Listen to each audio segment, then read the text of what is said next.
The wilderness hides things we can't explain, shadows that loom too large, sounds that chill the soul. I used to dismiss Bigfoot as a myth, a story for campfires and late-night radio, but after what I've witnessed, the truth feels heavier than fear itself. These are my encounters, etched into my mind from the wilds of America, where something ancient watches from the dark.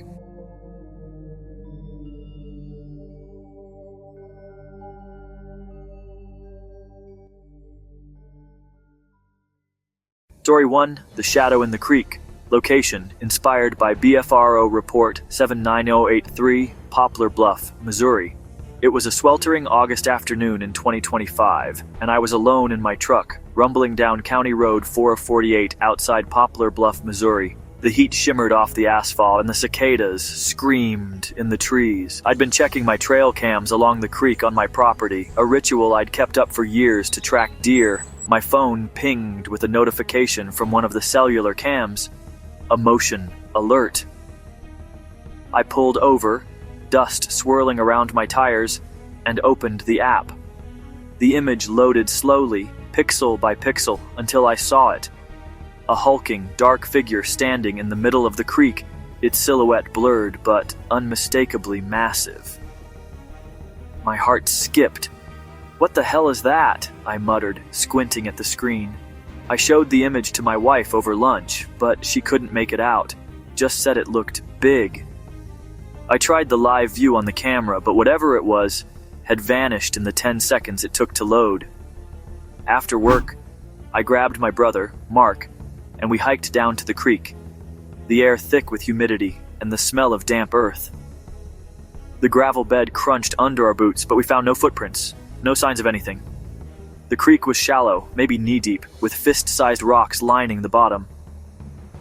"Maybe it was a bear," Mark said, but his voice lacked conviction. Bears don't stand upright like that, and we both knew it. That night, I couldn't sleep. The image haunted me, those broad shoulders, the way it seemed to stare right at the camera. I set up 2 more cams along the creek, their infrared lenses glowing faintly in the dark. At 3:17 a.m., my phone pinged again. I fumbled for it, my hands shaking as I opened the app. The new image showed the same figure, closer now, its head tilted as if studying the camera. Its eyes reflected a dull, amber glow, and its fur, matted and black, seemed to absorb the moonlight. I bolted upright, my pulse hammering. The live view showed nothing but the empty creek, but I swear I heard a low, guttural moan from outside my window carried on the humid night air. The next morning, I went back to the creek alone.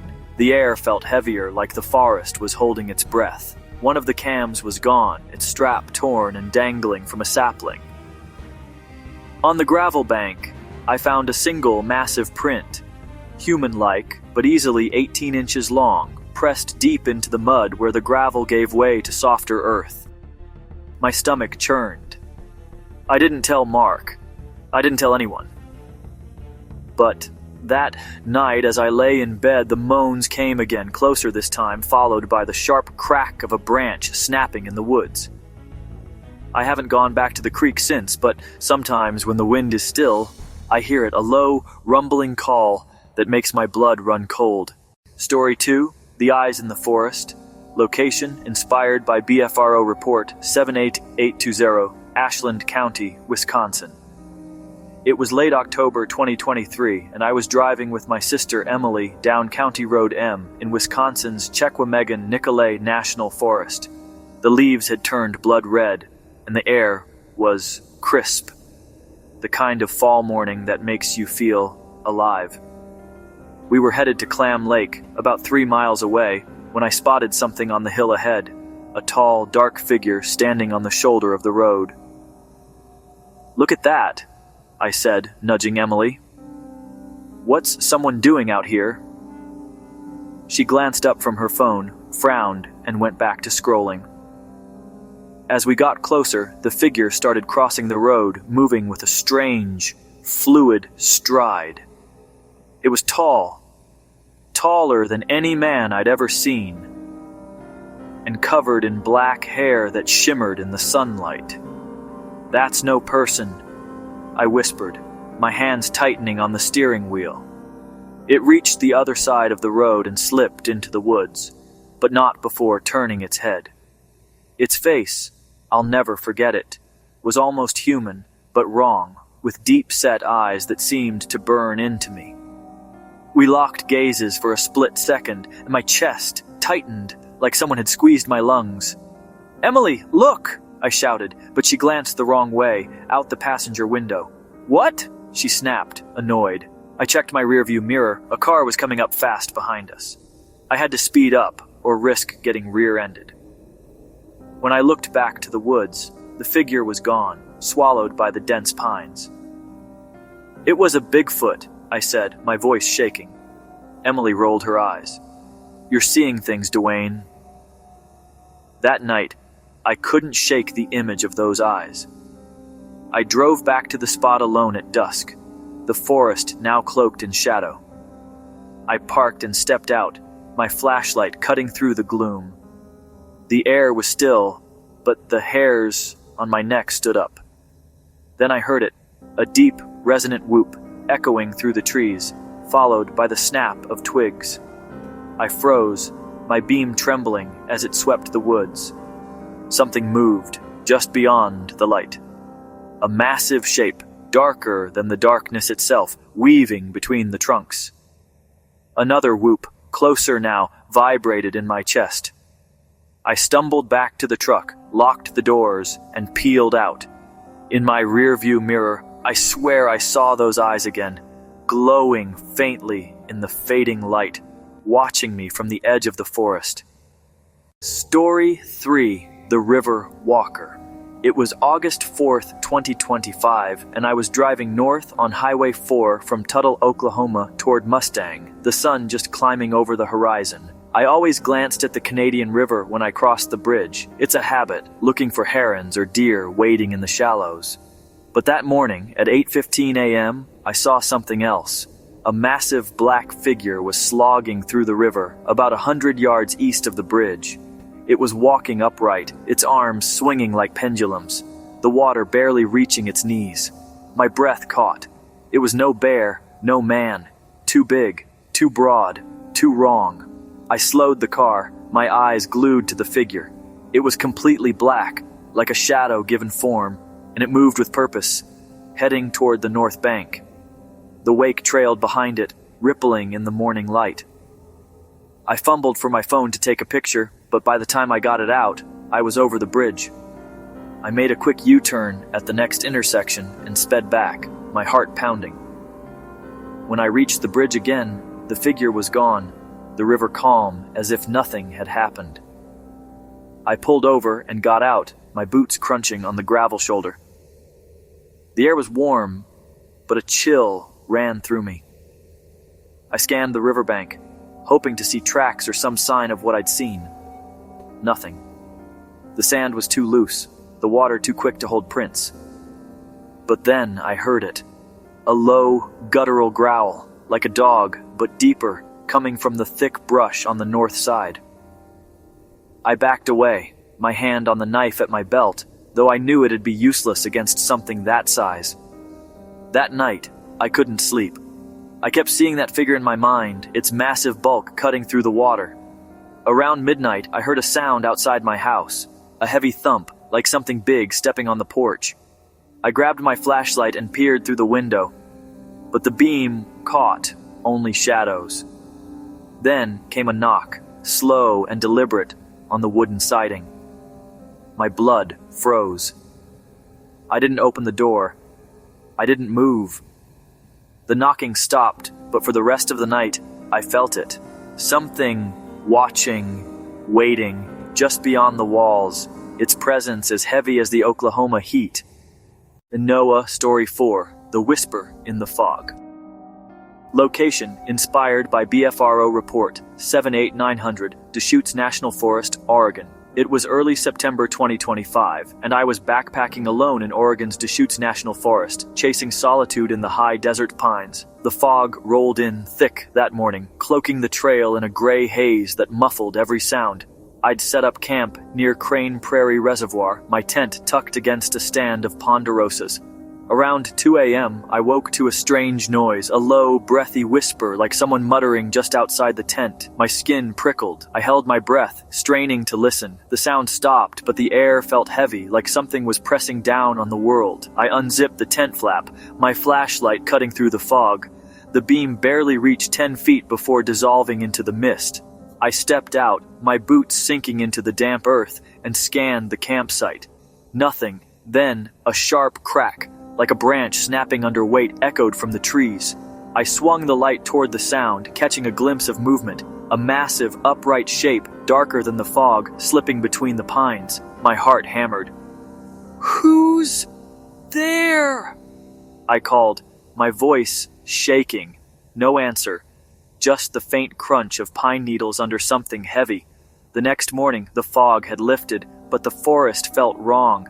I found tracks near my tent, huge, human-like prints, at least 16 inches long, pressed deep into the soil. They led toward the reservoir and vanished at the water's edge. My stomach twisted as I packed up camp, my eyes darting to every shadow. That night, back home, I couldn't sleep. Around midnight, I heard it again, that same breathy whisper now coming from the woods behind my house. I locked the doors and kept the lights on, but the sound lingered, low and deliberate, like it was calling my name. I haven't gone back to Deschutes since, but sometimes in the quiet I swear I hear it still. Story 5. The Scream on the Ridge. I was hunting deer in Tennessee's Cherokee National Forest in November 2024, hiking along a ridge near the Hiwassee River. The air was crisp, the leaves crunching under my boots as I moved through the pre-dawn dark. I'd set up in a tree stand, my rifle resting across my lap, waiting for first light. Just as the sky began to gray, a scream tore through the forest, a piercing, guttural wail that wasn't human, wasn't animal. My blood ran cold. It sounded close, maybe 100 yards down the ridge. I gripped my rifle, my breath shallow, and scanned the trees below. The scream came again, louder, followed by the crash of something heavy moving through the underbrush. I caught a glimpse of it through my binoculars. A massive figure, easily 8 feet tall, covered in reddish-brown hair, striding across a clearing. Its arms were long, swinging like a gorilla's, and its head turned, as if sensing me. I froze, my heart pounding so hard, I thought it'd give me away. The thing stopped, sniffed the air, then let out another scream that rattled my bones. I didn't move, didn't breathe, until it lumbered into the trees and vanished. When I finally climbed down, my legs were shaking. I found tracks in the soft dirt, wide, five-toed prints that dwarfed my size 11 boots. They trailed along the ridge, then veered into a ravine. I didn't follow. Back at my truck, I called my buddy Tom, a forest ranger, but he laughed it off, saying I'd probably seen a bear. That night, camped by the river, I woke to rocks clattering against my tent, followed by that same unearthly scream, now closer. I grabbed my rifle and sat up until dawn, listening as the forest seemed to watch me. I don't hunt on that ridge anymore, but the sound of that scream still haunts my dreams.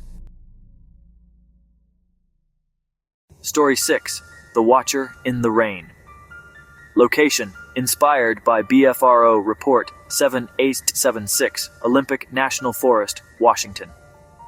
It was a rainy October evening in 2024, and I was driving a logging road in Washington's Olympic National Forest, my truck's wipers slapping against the downpour.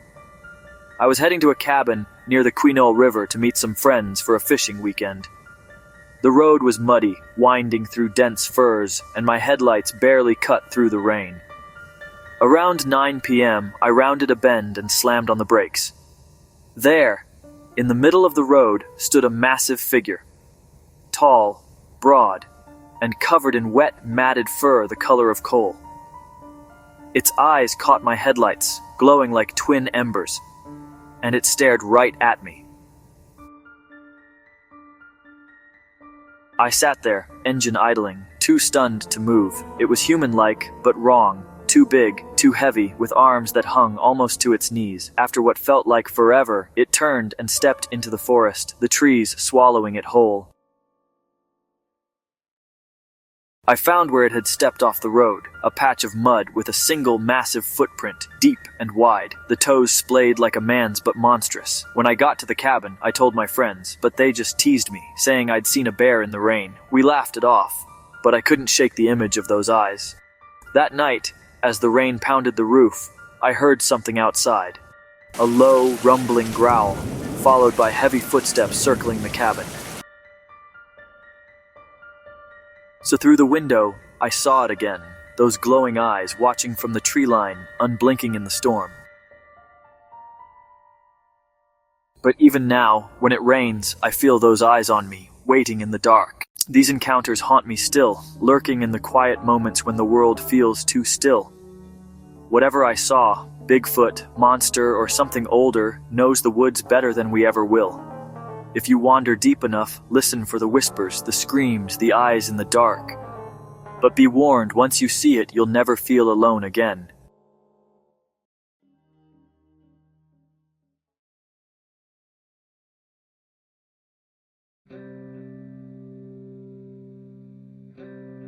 The Klamath Chronicle, October 15, 1958, Klamath Falls, Oregon. A chilling encounter in the dense forests of Northern California has left a local logger convinced he came face-to-face with a creature straight out of legend.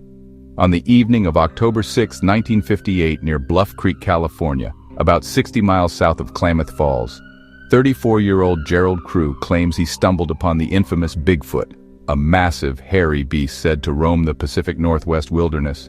Crew, a seasoned logger with the Willow Creek Logging Company, was working late on a remote logging road in the Six Rivers National Forest when the incident occurred. According to his account provided to the Klamath Chronicle on October 10, 1958, he was repairing a section of road damaged by recent rains when he noticed an eerie silence fall over the forest. The birds stopped chirping and it felt like the air got heavy, Crew recalled, his voice trembling. Around 7:30 p.m., as dusk settled over the rugged terrain, Crew spotted what he initially thought was a bear standing upright near a cluster of Douglas firs. The figure, illuminated faintly by his truck's headlights, stood nearly 8 feet tall, covered in matted dark brown hair. It wasn't no bear, Crew said. It had arms long like a man's, but thicker, and its eyes, Lord, its eyes glowed red in the light, staring right at me. Frozen with fear, Crew watched as the creature let out a guttural, bone-chilling howl that echoed through the valley. He described the sound as like a scream and a growl mixed together, something no animal I know could make. The creature took several deliberate steps toward him, its massive feet leaving deep impressions in the muddy ground. Crew, clutching his shovel, scrambled back to his truck and locked himself inside. The beast, he claims, circled the vehicle slowly, its heavy breathing audible through the cracked window, before vanishing into the thick underbrush. The next morning, October 7, 1958, Crew returned to the site with 2 co-workers, who confirmed seeing enormous footprints, measuring 16 inches long and 7 inches wide, pressed nearly an inch deep into the soil. The tracks, which Crew cast in plaster, have since drawn attention from locals and curiosity seekers alike. I ain't never going back to that spot alone, Crew vowed. Whatever that thing was, it wasn't human, and it wasn't friendly. Local authorities, including Humboldt County Sheriff Robert D. Larson, investigated the site on October 9, 1958, but found no additional evidence beyond the footprints. Sheriff Larson dismissed the sighting as a possible prank, noting that logging camps are known for tall tales. However, Crew insists the encounter was no hoax. I know what I saw, he said. That thing was real, and it's out there. The incident has reignited local legends about a creature the native Hoopa and Yurok tribes call Sasquatch or Oma, a towering ape-like being said to inhabit the forests of Northern California and Southern Oregon. Similar sightings have been reported in the region since the early 1900s, though none as detailed as Crew's account. Residents of Klamath Falls and nearby Willow Creek are divided. Some, like local diner owner Mabel Thornton, believe Crew's story. "I've heard noises in those woods myself," Thornton said. "Something's out there, and it ain't just bears." Others, including logger Tom Willard, scoff at the tale. "Gerald's probably just spooked by shadows and too much coffee," Willard quipped. As word of the encounter spreads, hunters and thrill seekers have begun flocking to Bluff Creek, hoping to catch a glimpse of the elusive creature. Forest rangers, however, urge caution. "That area is dangerous enough without chasing monsters," said Ranger Daniel Holt of Six Rivers National Forest on October 12, 1958. Stick to the trails and don't go looking for trouble. Crew, meanwhile, has taken a leave of absence from his logging job, claiming he can't sleep without nightmares of those glowing red eyes. "I don't care if folks believe me," he said. "I just want people to know it's out there, and it's watching." Whether a genuine monster or a trick of the mind, the Bluff Creek encounter has cemented Bigfoot's place in local lore, leaving residents to wonder what else might lurk in the shadows of the Klamath wilderness. The Klamath Chronicle will continue to follow this story as new details emerge. Part 1. Dry bones and strange prints. The lake was dying. The once full Patmaze Reservoir had receded 6 feet below its usual level, leaving cracked mudflats and exposed tree stumps that jutted up like broken teeth. Locals said it hadn't been this dry in decades. Game Warden Darla Barr, now in her 10th year patrolling Lamar County, chalked it up to the relentless Texas sun. But something else had come with the drought. People were whispering again about the wild man of Sanders Creek. First it was Mike Sells, a retired construction worker and self-declared Bigfoot enthusiast. He came by the ranger station in early June, his weathered face taut with excitement. "I found another one," he said, pulling out a photo on his phone. The image was grainy but unmistakable. A broad, 5-toed footprint, easily 12 inches long, pressed deep into the mud along the shoreline. A crumpled water lily leaf sat curled in the arch like a signature. Darla had seen prints like that before. Too clean, too convenient. Hogs, or some barefoot kid, she muttered. But Mike wasn't convinced. This one was fresh, I could smell it. Musky, rank. It was watching me. "I know it was," he insisted. She sighed, handed him back the phone, and thought that would be the end of it. It wasn't.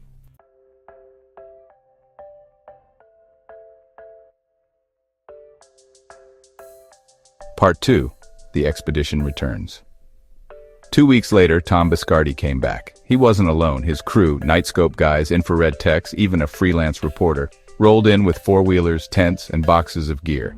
They set up camp near the old Lamar Point boat ramp, where the cracked earth stretched out for half a mile toward the shrinking lake. The first night, they claimed to have seen movement in the trees. The second, they found footprints and piles of broken clamshells near a shallow inlet. "This is it. We're closer than ever," Biscardi declared. Java Bob posted a blog calling the area something out of Jurassic Park. The term caught on. Locals began referring to it as the Drowned Valley. Then a camper disappeared. Part 3. The Missing. Her name was Carrie Dalton, a college student from Dallas who'd come out to fish with friends. They found her gear the next morning, folded neatly near the reeds. No blood, no drag marks. Just one long, deep footprint in the mud, half submerged, leading away from the lake. Her phone was discovered 4 days later, face down in the muck. The last video was 32 seconds long. First the rustle of leaves, then a sudden gasp, then a low groan, not quite human, not quite animal. The screen spun, catching a flash of something dark, tall, and swaying. Then it went black. Mike Sells saw the video and turned pale. That sound. That's what I heard the night I found the print. By late July, 4 more folks had gone missing. A father and son out on a fishing trip. Then a group of night hikers and a hunter who left behind just his bow and a string of gutted fish. Each time the only sign left behind was the same, a strange footprint. Sometimes there were 2, never more than that, always leading off into the woods. The dry shoreline had turned into a graveyard of whispers, I tell you. Darla, well, she wasn't skeptical anymore. She started walking the lakebed every morning. One time she found this whole patch of crushed lilies, like something enormous had laid itself down right there. Right in the middle was a jagged shell, bigger than her palm, busted clean in half. Then one night, while she was watching thermal drone footage, she saw something move, something massive and fast, just outside the edge of their lights. It didn't walk like any bear. Didn't move like a man either. It darted, then stopped. Watching. Always watching. In August, the lake dropped another 2 feet. Old stumps started poking out again, along with bits of lost fishing gear and even a rusted-out rowboat from the 60s. But, something else surfaced too. The body of Carrie Dalton. Or, well, what was left of her. She was half buried in the mud, face turned up to the sky, and her expression was just frozen in terror. Her fingernails were torn, arms all bruised up, but her feet, they were bare, and her ankles were broken, twisted inward, like she'd been dragged. The autopsy, it showed something even stranger. Bits of lily root in her stomach and freshwater mussel meat.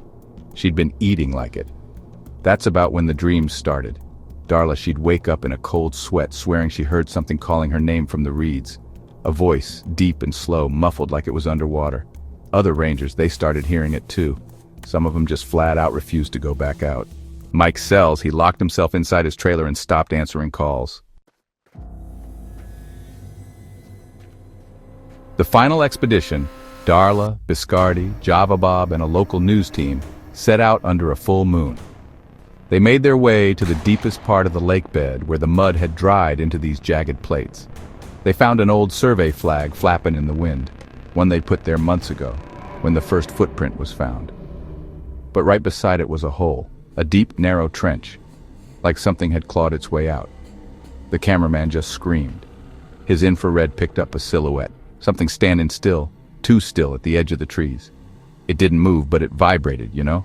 The outline shimmered like a heat haze, too tall, too wide, just too wrong. The footage ends with static. Only Darla made it back. She won't talk about what she saw. Epilogue, September 2025.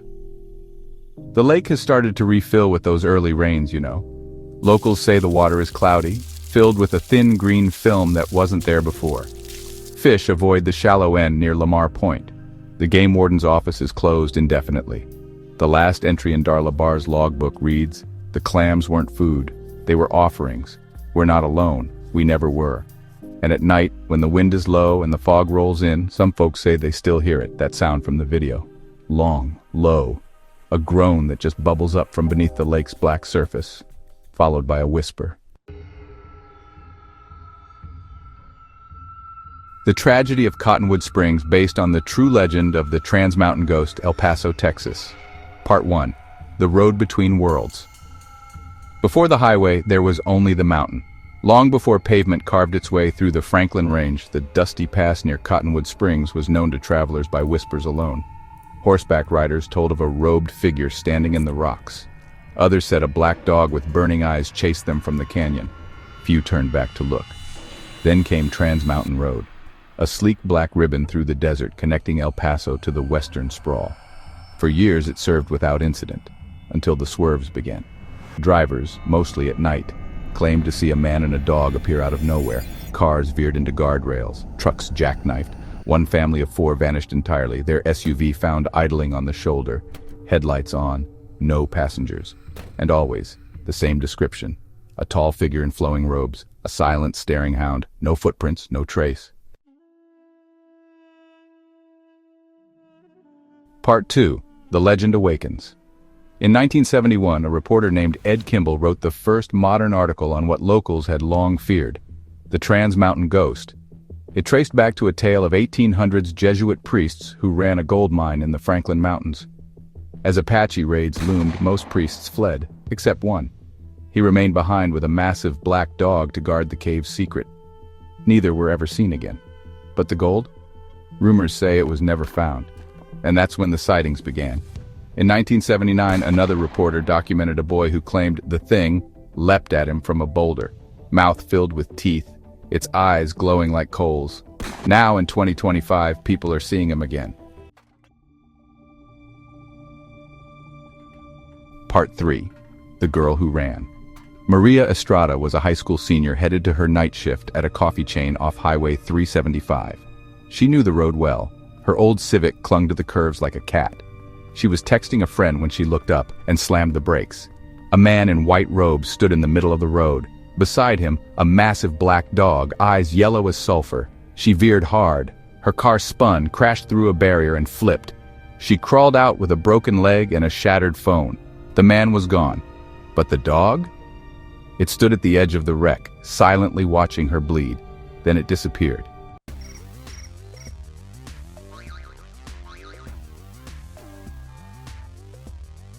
Part 4. It wants the gold back. The story went viral.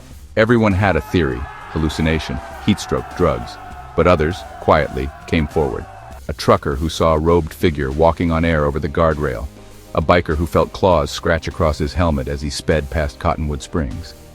Then a man named Luis Ortega came forward, a prospector, an amateur historian, and a descendant, he claimed, of one of the original priests. He told reporters the legend had been altered over time.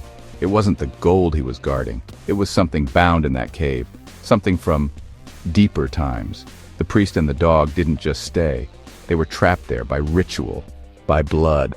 The problem? The mine was recently rediscovered by hikers who posted a selfie online.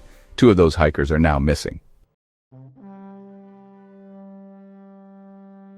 Part 5, opened. Investigators found the cave near an old wash, hidden behind collapsed boulders. The entrance had been exposed by heavy rains. What they found inside disturbed even the skeptical. A narrow tunnel descending. Symbols carved into the stone, Latin, Apache, something else. A large chamber sealed with a rusted iron gate, and behind it, a mound of cloth and bones. Tied to the wall with ancient chains was what remained of the priest. Curled at his feet, the skeleton of a massive dog, but the bones were cracked, freshly, and something had been dragged out. Since the cave was opened, 5 people have vanished on Trans Mountain Road. One driver recorded dash cam footage before disappearing, a flash of white robes crossing the road. The footage ends as the figure turns to face the camera, its mouth far too wide, filled with jagged teeth. Folks around here, well, they've started calling that stretch the Mile of Silence. Locals leave offerings now, coins, crosses, sometimes even raw meat, right at the entrance to the old springs. Luis Ortega tried to seal the cave again, but he was found dead 2 days later. Scratched into the sandstone beside his body were these words: "He's looking for the gold. He's looking for the ones who disturbed it. He walks again. He will not stop." It's just after midnight. A couple is driving down Trans Mountain Road and the city lights shimmer below them. They're holding hands and the music is soft. The dog appears first, trotting into the road real slow, head hanging down. The couple hits the brakes. Then the man steps into their headlights. His robe is torn, his skin like wax. His mouth opens too far and he smiles. The woman screams. The car swerves. Folks will say it's just another accident.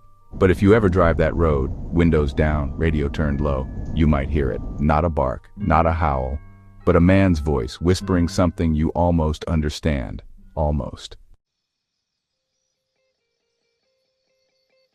It was October 11th, 1973, when Calvin Parker's life ended. Not his breathing, not his heartbeat, but, well, everything else. His privacy, his peace, his grip on what's real.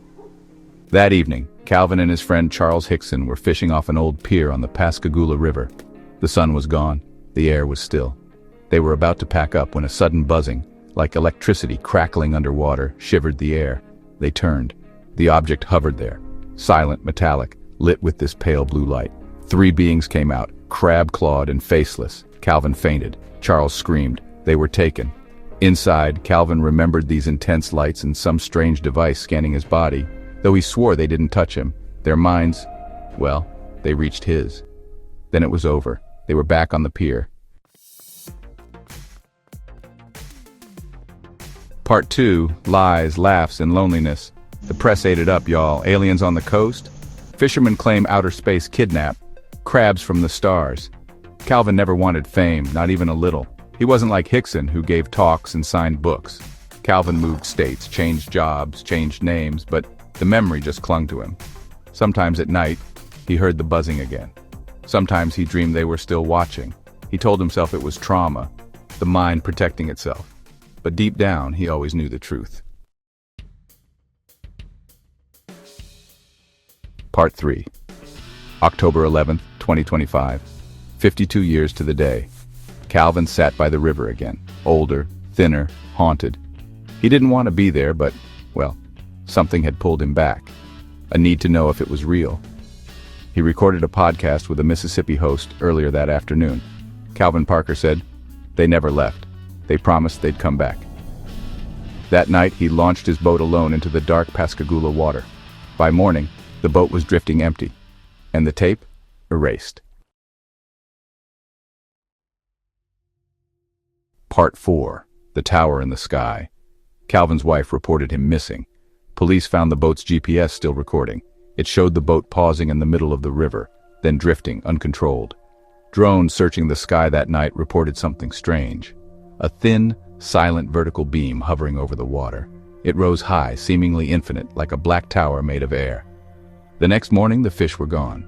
Every crab, every bird along the bank, as if something had taken them, you know? A local boy fishing nearby reported hearing a low hum and a deep voice inside his brain. He hasn't spoken since. 2 weeks later, a woman down in Florida, Calvin's sister, well, she got a flash drive in the mail. No return address, no markings, nothing at all to say where it came from. That drive, it held just one video file, only 1 minute and 19 seconds long. It showed Calvin Parker standing there in a blank white space. His clothes were all torn, his hair sticking up every which way. He looked up, not at the camera, but at something behind it. He spoke real slow. They wanted to understand what we were, what fear was, what trust was. They learned by watching me suffer. He paused, kind of shuddered, and they're learning faster now. Then the footage started to distort. Calvin's eyes rolled back. A mechanical voice echoed up underneath his own. Transmission complete. New subject queued. Your memory is a portal. Prepare. Then, well, just static. That same week, Charles Hickson's grandson got a phone call. The caller claimed to be Calvin, but Hickson, he'd passed on back in 2011. The voice said, "They figured out how to move without ships now. No lights, no sound, they're passing through." That night, Hickson's house filled up with water, not from the pipes, but from the air itself. It just condensed out of nowhere. His security footage didn't show a single intruder, just the hum and a tall shape flickering through the doorway, never quite touching the floor. The Pascagoula River is quiet now, too quiet if you ask around. Fishermen steer clear of it. The fish, well, they never did come back. Folks say the water feels wrong, like it pulls at your very soul. That podcast Calvin was on, the episode never aired. The host don't even remember recording it. Only one thing remains. His last words, pulled from some old backup server, they're not visitors, they're not explorers, they're collectors. And we're all part of the collection. If you stand at the pier at night and close your eyes, some say you'll hear it. A hum rising up from beneath that black water, and your own name whispered back to you.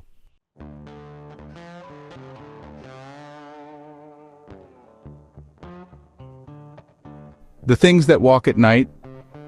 Well, this story's based on the life and encounters of Virginia Louise Swainson. Folks around here called her Granny Bigfoot. And honestly, Virginia didn't mind one bit. At 77, she'd spent more time in these mountains than most rangers half her age, I reckon. Her cluttered Julian cabin, lined with cast iron pans, survival maps, and all sorts of typewritten notes, was legendary among locals. She didn't just believe in Bigfoot. No, sir, she knew it was real. Back in 1953, she said one visited her camp near Big Sur. Didn't touch her, but she could smell it before she saw it. A hot, bloody stink, kind of like a slaughterhouse at noon. She'd slept with a saw under her pillow ever since, just in case. In the decades that followed, Virginia found footprints, heard screams, and kept track of vanishing livestock in the Julian backcountry. Other researchers ignored her and locals just shrugged her off, but she kept hunting, taking notes, and waiting. Part 2, A Scream in the Pines. In December of 2024, hikers out in the Cleveland National Forest reported seeing a hairy, upright figure darting across the trail near Winola. They heard something screaming, not quite animal, not quite human, you know. The San Diego Sentinel called Virginia for comment, and she just laughed on the phone and said, "They're moving again. They always do before winter comes." When asked what she meant, her voice got real low and she said, "They're not hibernating, they're gathering." That same week, her neighbor, John Lutman, went missing. He was last seen heading toward Warner Trail to set up some trail cameras. His truck was found 2 days later, engine still running. The passenger door was ripped off its hinges. Part 3, The Tunnel. Virginia led the search party herself, saying John had found something big, and that's why he was taken. She brought along her old plaster castings, maps of sound recordings, and even a small Geiger counter. By the third day, they found prints, 13 inches long, 6 inches wide, leading into a box canyon, but those tracks ended at a rock face. That's when Virginia spotted it. a narrow fissure, almost hidden behind moss and roots. Inside, the air reeked of rot and mushrooms. She said they shouldn't go in. The others did anyway. Only one man came out, rambling about tunnels lined with fur and a voice that whispered through the stone, "Don't look at its eyes." He never spoke again. After the incident, Virginia went quiet. She stopped answering calls, stopped leading hikes. Her cabin shutters stayed closed, even in daylight. In January, a researcher named Craig Reiser visited her. He claimed to be part of a documentary team filming a series on American cryptid legends.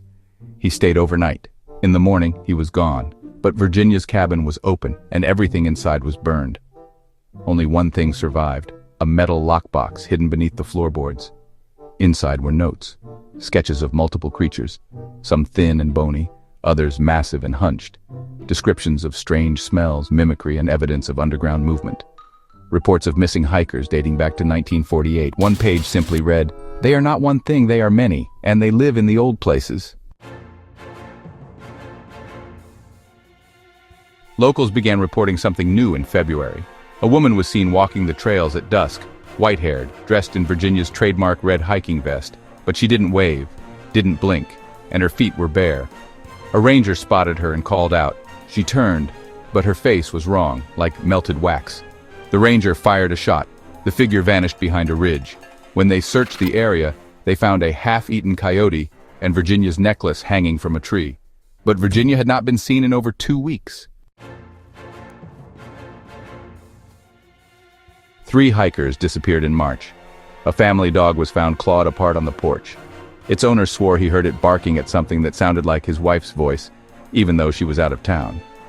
Game cams near Warner Trail began capturing faint outlines as if something massive was just out of frame. The screams came back, long, low, human-like. Always. At 2:13 a.m., the surviving search party member from the tunnel incident finally spoke one sentence before passing away in a care home. "There's a hole under the mountain, and they're crawling out." In April, a researcher from the Bay Area Cryptid Group received an envelope postmarked from Julian. It contained one last journal page, handwritten by Virginia in shaky pencil. "They watched me for years. I thought I was tracking them, but they were always just behind me. The howls are communication, not fear, not hunger. They're calling each other. We made the mistake of listening. But the real mistake was replying, and on the back she wrote, 'They wear us like masks.'" To this day, no one knows what happened to Virginia Louise Swainson, but hikers still see her on the trail. She waves sometimes. She never speaks. But her eyes are wrong. Too dark, too still, too knowing. Lexington, Kentucky. A prank gone wrong may have led to the chilling disappearance of a local boy near the Raven Hill subdivision early Wednesday morning, in what residents are already whispering about as a possible sighting of the legendary creature known as Bigfoot. Authorities say 12-year-old Anthony Tony Myers has not been seen since about 7:35 in the morning, when he and 5 other Lexington middle school students entered a wooded ravine near Raven Hill Court. The students had missed their school bus and reportedly followed Tony on what he claimed was a shortcut to school. According to multiple eyewitnesses, some too shaken to speak at length, the children detoured across a privately owned field and discovered a sinkhole partially obscured by tall grass. Tony was the first to descend into the hole, reportedly calling out moments later that he had found a cave. What happened next has sparked fear and confusion throughout the Raven Hill community. Tony thought it was funny. He was pretending to be hurt earlier that morning. Folks thought this was another joke, but it wasn't. Barnes told authorities that after several students followed Tony into the cave, they began to notice movement deeper within the cavern, movement that didn't belong to any of them. There were shapes in the dark, big ones. At first she thought it was Tony, but he answered from the opposite direction. And then, they saw them. Tall, hunched, hairy. Panicked, the children scrambled to exit the narrow passage. Crystal and 2 boys, Fred and Stevie, managed to escape. Tony wasn't so lucky. He was almost out. They saw him crawling through. Then something grabbed his legs. The children say Tony screamed as he was pulled back into the cave. His hands reportedly clawed at the grass before disappearing from sight.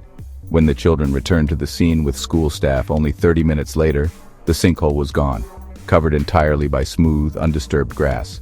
No sign of Tony, no sign of the cave. The sudden disappearance has rattled Ravenhill residents, many of whom say the wooded ravine has long had a reputation for strange occurrences. Folks have heard howls at night, low and deep, not coyotes. Some always said there was something in those woods. Now they know it. Others claim sightings of a tall, shadowy figure lurking near tree lines, often described as smelling like rot and wet fur. Local police say they are treating the disappearance as a missing persons case. When asked about the cave and alleged creature, Lexington Police Chief Andre Vega responded cautiously. He said, "We're reviewing all statements. We found no sinkhole, no cave, and no evidence of foul play at the location. That said, we are not dismissing the possibility that the terrain shifted naturally after the recent rains." Privately, one volunteer searcher told the Gazette the ground near the reported site felt strange, almost hollow. As the community prepares for Halloween weekend, some parents are calling for temporary closure of the trails near Ravenhill. One parent said, "This isn't just about Tony, there's something in those woods, and I don't want my daughter walking past it every morning." Several children who witnessed the event are undergoing trauma counseling. The legend of Bigfoot has circulated in Kentucky for decades, particularly in the eastern counties. However, this is the first documented incident involving a potential sighting, a sinkhole, and a missing child. Lexington Middle School Principal Rick Forrester released a statement urging calm, saying, "We are cooperating fully with authorities. Our hearts go out to Tony's family, and we are doing everything we can to support our students. Still, the fear is growing. Local lore now speaks not just of Bigfoot, but of multiple creatures living underground, hiding among limestone caverns that snake beneath the bluegrass region." Late last night, a new message appeared spray-painted near the bottom of Ravenhill Court. "The woods took him. Don't go back." Deep in the untamed wilds of Washington, where ancient forests and misty lakes guard their secrets, Bigfoot is more than a legend. It's a presence that haunts those who venture too far. In this video, we bring you 6 gripping, dramatized true encounters from before 1980, drawn from real reports of hikers, campers, and locals who crossed paths with the unknown. From menacing tree pushovers at Cub Lake to a shadowy figure stealing cookies in the moonlight, these stories will pull you into the heart of the Pacific Northwest's darkest mysteries.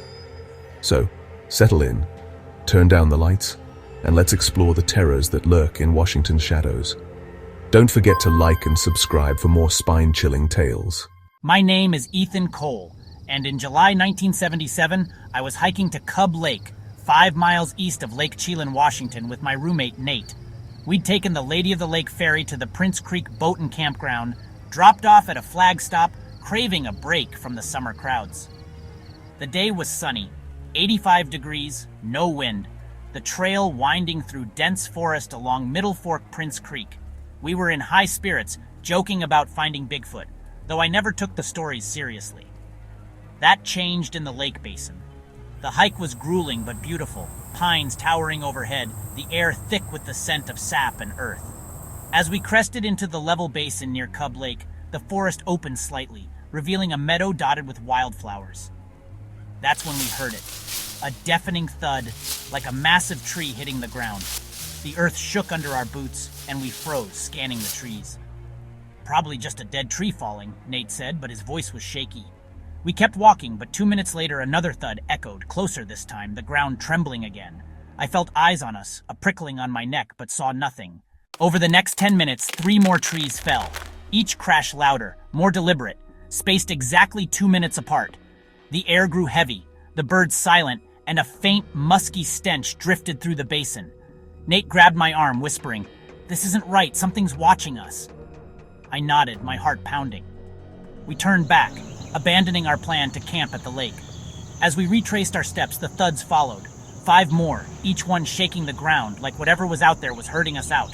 The crashes stopped only when we reached the thicker forest, the trail sloping back toward Lake Chelan. We camped by the lake that night, too rattled to sleep, our fire blazing high. In the morning, we hiked back to the basin, hoping to find proof.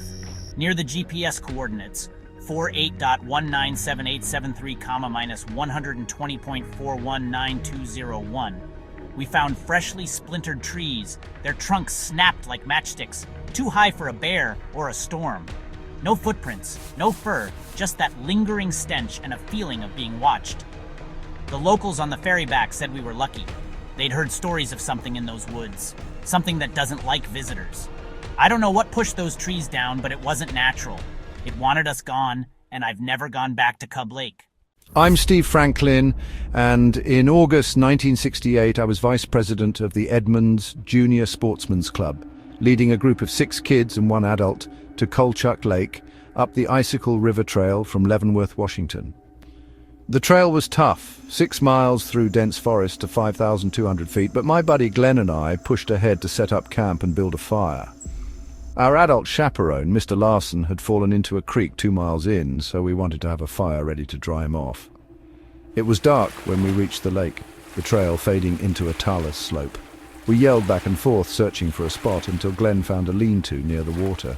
We set up camp, the moon breaking through clouds, casting shadows over the pines. I went to the lake for water, my pan clinking against the rocks when I heard screams, high-pitched, piercing like a cougar but faster, circling the lake. I thought it was coming for me, so I sprinted back, grabbing my .22 rifle. Glenn and I waited, hearts racing, but no cougar appeared. We cooked eggs, assuming the rest of the group wasn't coming that night, and tried to sleep. I couldn't, too wired from the screams, lying awake by the lean-to's windbreak, a 6-foot wall of poles. Around 2:30 a.m., I saw a head moving behind the windbreak, silhouetted against the moonlight. Thinking it was Mr. Larson, I watched as it reached the end and crouched, rummaging through my backpack. "You finally made it," I said, sitting up. The figure stood and my blood ran cold. It was no man. Over 7 feet tall, broad, covered in dark, shaggy fur. The fire's glow caught its eyes, glowing like embers, and a stench like wet fur and rot hit me. I froze, my rifle useless beside me, too scared to move. It stared for seconds, then turned, crashing through the trees. I woke Glenn, but it was gone, only its footsteps fading into the night. In the morning, my pack was a mess, stuff scattered, and my Oreo cookies were gone, the package empty. The group arrived, and Mr. Larson said it was a bear, but I knew better. We found a cave-like slab on the talus slope filled with black hair and brush, like a den. Years later, I saw a magazine about Sasquatch sightings at Kolchak Lake, and those screams matched recordings I heard. Whatever it wasn't a bear. It was something that wanted my cookies, and maybe more. I'm Dan Carter, and in February 1973, I rode my motorcycle up to visit friends camping in a trailer near Wenatchee, Washington, in the pine forests below the timberline. It was dusk, foggy with snow on the ground, the air biting cold. I'd heard the Bigfoot stories. Leavenworth, just 20 minutes away, had sightings going back years, but I didn't put much stock in them. That evening, as I cut my engine by the trailer, I saw something that changed my mind. Across an open hillside about 250 yards away, a dark figure moved through the snow. At first I thought it was a hunter, but it was too tall, easily 7 feet, maybe more, and covered in what looked like a hairy suit. Its stride was long, effortless, cutting through the snow like it weighed nothing. I watched, my breath catching as it glanced back at me, its eyes locking onto mine, small and glinting in the fading light. It didn't stop, just kept walking, looking back every few steps like it was making sure I saw it. The thing was massive, maybe 600 pounds, its shoulders broader than any man's. I stood frozen, my hands still on the handlebars as it climbed the ridge and vanished into the timber. The fog thickened, swallowing the hillside, but that gaze stayed with me, cold and deliberate. I didn't tell my friends right away. It haunted me for a year before I spoke of it. When my brother-in-law reported his own sighting in '94, I finally shared the story. The locals weren't surprised. Wenatchee's woods have always held secrets. I went back once, found no tracks in the snow, but the air felt wrong, like something was still watching. That thing wasn't human, and it knew I was there. I haven't ridden those trails since. I'm Tommy Ellis, and in the summer of 1954, I was a kid playing in a sandbox by Miners Creek near Holden, Washington, where my dad worked for the House Sound Mining Company. It was hot, late July, the North Cascades wilderness stretching out around us, buckbrush to the north and a glacier at the valley's end. My friend Eddie and I were digging, the creek's roar drowning out everything, when I looked up and saw him, a man in a fur coat, stepping from boulder to boulder across the creek, maybe 100 yards away. It was strange, too hot for a coat, and he moved oddly, deliberate, looking down at the water's edge as he came closer. I ran to get my dad, Irvin, who grabbed 2 other miners and a pair of binoculars. We hurried back to the creek, but they wouldn't let me look through the lenses. I heard them arguing. Can't be a man. Can't be a bear. Bears don't walk like that. The figure was at a bend where the creek turned east, a scree field on the other side making it hard to cross. He was tall, maybe 8 feet, his arms swinging long and loose, like that Bigfoot film I'd see years later. They shouted, trying to get his attention, but the creek's noise swallowed their voices. Then he looked up, his face shadowed, but his eyes catching the sunlight, dark and unblinking. He turned and walked back upstream, disappearing into the pure wilderness to the southwest. The adults were shaken, muttering about what they'd seen. Eddie and I searched the bank later, but found no tracks, just that uneasy feeling of being watched. My dad's gone now, but I wish I'd asked him more. That wasn't a man in a coat. It was something else, something that belonged to those mountains, and it didn't want us there. I'm Rachel Hayes, and in April 1979, my husband Greg and I rented the Bear Paw Cabin near Leavenworth, Washington, just 2 miles from downtown, but backed by a hilly, wooded ridge. We wanted a quiet spring getaway, the woods thick with pine and the air crisp. The first night, as we settled in around 10 p.m., we heard a single wood knock, sharp, like a bat hitting a tree. I jumped, but Greg said it was probably a deer. I didn't believe him, but we went to bed, the cabin creaking around us. The next evening, we were in the hot tub, the sky still light around 8 p.m., when Greg heard 2 more knocks, louder, from the woods behind the cabin. I brushed it off, saying it was just animals, but my stomach twisted. An hour later, Greg went to the car for his jacket and heard another knock, closer, like it was just beyond the tree line. I laughed nervously, joking about Bigfoot, but secretly hoped I was wrong. Around 10 p.m., I climbed into bed, still wide awake, when a loud thunk shook the wall behind my head. A second softer thunk hit the next bedroom's wall. My heart raced. It sounded like rocks hitting the cabin. Greg grabbed a flashlight, but we were too scared to go outside. At dawn, I searched the yard. The ground was mostly bare with embedded stones, but I found 2 rocks lying loose, one big, one smaller, right by the bedroom walls. They looked freshly placed, unweathered, like they'd been thrown that night. The woods felt alive watching us, and a faint musky smell lingered. We packed up and left early, telling the rental folks about the knocks and rocks. They shrugged, but I'd heard the stories. Leavenworth's woods were full of Bigfoot sightings. Something was out there, marking its territory, and it didn't want us staying another night. I'm John Mitchell, and on September 1st, 1978, I was driving west on Highway 20, about 4 miles west of Sherman Pass in Ferry County, Washington, heading home from a VA appointment in Republic.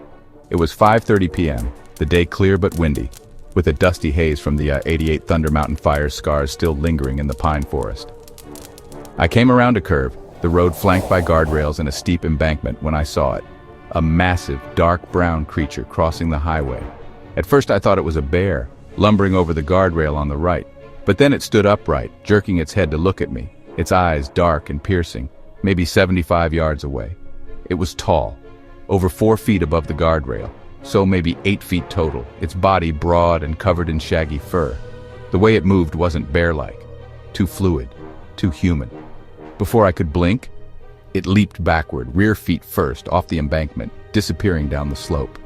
The speed was unnatural, like it was launched from a spring.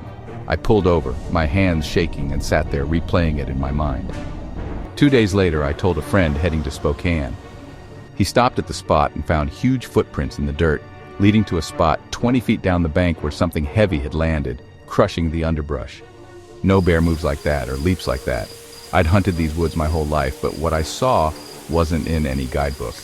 It was something else, something that knew I saw it, and it wanted to be gone. I still drive Highway 20, but I don't stop near Sherman Pass. Those woods hold something older than us, and it's watching. My name is Ellen Tallick, and in October 1975, my family's life in Bonnie Lake, Washington, at the south end of Lake Tapps, became a nightmare. We'd lived in our house since 1965, a cozy place near Highway 410, surrounded by swampy wetlands and dense woods. That summer, construction started tearing through the forest for new homes, and the frogs that used to croak all night went silent. Kids in the neighborhood found old coal mines and caves nearby, one just 3/4 of a mile from our porch. I didn't think much of it until the disturbances began, turning our quiet life into a waking horror. It started in August, when my daughter Cindy, 21, came home from work around 11:15 p.m. She tore down the road, honking her horn, and burst through the door, pale and shaking. "Mum, there was something on the road," she cried. "It had red eyes, 7 or 8 feet off the ground." She said it vanished into the woods across from our house, a shadow passing through her headlights. I told her it was probably a deer, but she insisted it was taller than a man, its eyes like glowing coals. That night, I woke to what felt like an earthquake. A single violent jolt that stopped as quickly as it started. I thought it was a bear, but the next morning we found footprints at the north end of our property, big and human-like, too large for any person. Cindy was so scared she moved out days later. A few nights later, my young sons Tim and Joey were sleeping in a tent in the backyard when our dog Heidi started whining. Suddenly she slammed against the tent, yelping, as a massive shadow crossed over it and the house. The boys screamed, scrambling inside, saying it was bigger than any man. I checked the yard at dawn, finding more footprints, 14 inches long with clear toes near the garden. The air smelled foul, like wet fur and decay, and Heidi wouldn't leave the porch. Things got worse. One late afternoon, the dogs went wild, barking toward the woods across the street. He tried to urge the dogs into the trees, but they refused, cowering by the road. From the porch, I saw it. A reddish-blonde figure, tall and hulking, darting through the woods. It wasn't a man. It moved too fast, too fluid, like it belonged to the forest. The dogs' barking became a nightly ritual, always backing against the door, as if something was stalking us. About a week before the worst night, Heidi was found dead in our driveway, bloodied across her nose and chest, beaten like she'd been hit by a car.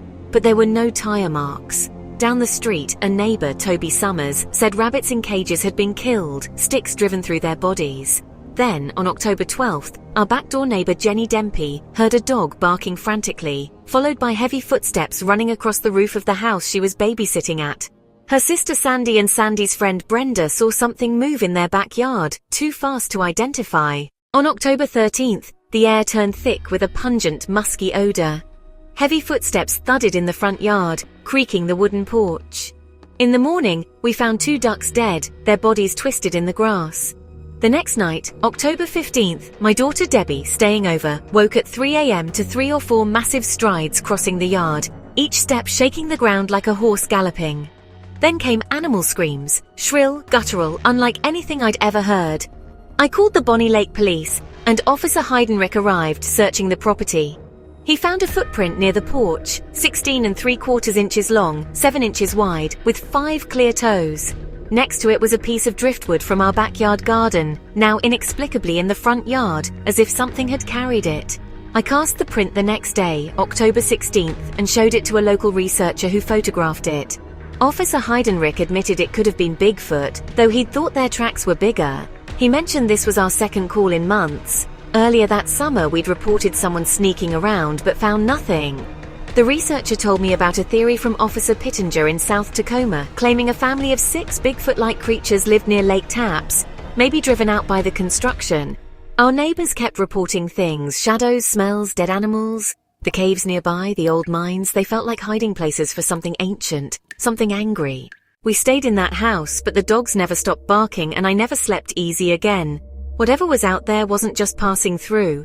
It was watching, testing us, and it left its mark on our yard, our animals, and our lives. The wetlands are gone now, replaced by houses, but I still hear those footsteps in my dreams and I wonder if it's still out there, waiting in the last scraps of forest. That's it for these 6 haunting tales of Bigfoot encounters in Washington's wilderness. From falling trees to shadowy figures in the moonlight, these stories remind us that some mysteries are best left unexplored. Thanks for watching. Please like and subscribe to support my channel so I can bring you more dramatized, true encounters from the unknown. Until next time, stay safe and keep an eye on the trees.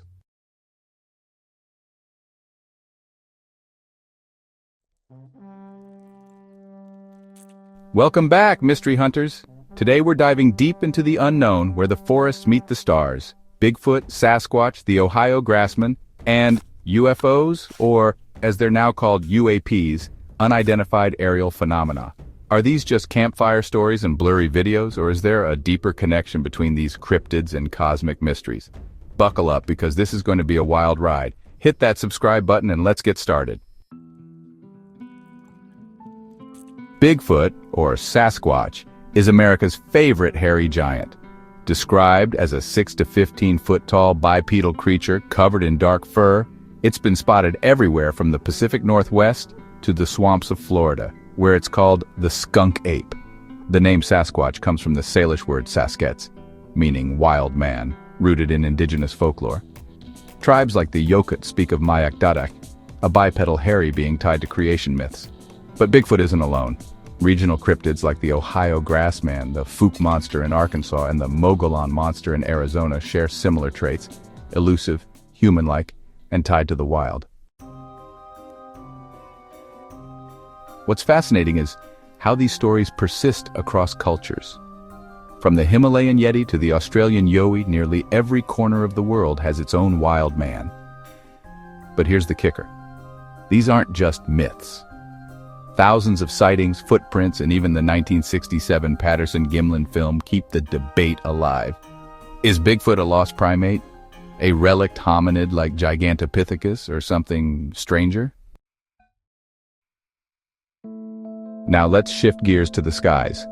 UAPs, once called UFOs, have gone from tinfoil hat territory to mainstream news. In 2021, the U.S. government released a report admitting 144 UAP incidents couldn't be explained, with objects moving at impossible speeds, defying gravity, and vanishing from radar. No, they didn't say aliens, but they didn't rule it out either. From the 1947 Roswell incident to the 2004 Nimitz encounter, UAPs are real enough for the Pentagon to take seriously. Unlike Bigfoot, UAPs have hard evidence. Radar data, military testimony, even declassified videos. But here's where it gets weird. Some people claim Bigfoot and UAP sightings happen together. Could these phenomena be linked? Let's explore the parallels. Both Bigfoot and UAPs share a knack for being maddeningly elusive. No bodies, no crashed saucers, just fleeting glimpses and questionable evidence. Bigfoot leaves footprints, hair, and howls, but no DNA or bones. UAPs leave radar blips and videos, but no physical craft. Both spark heated debates. Are they hoaxes, misidentifications, or something beyond our understanding? Here's where it gets juicy. Some researchers, like those at the 2015 Greater New England UFO Conference, propose Bigfoot might be an interdimensional being popping in and out of our reality through portals, just like UAPs. Reports of orange orbs, fast-moving lights, often show up in Bigfoot hotspots. One witness in Leominster, Massachusetts, described a Bigfoot vanishing after chasing a deer, with tracks just stopping. Sound familiar? UAPs are known for disappearing mid-flight.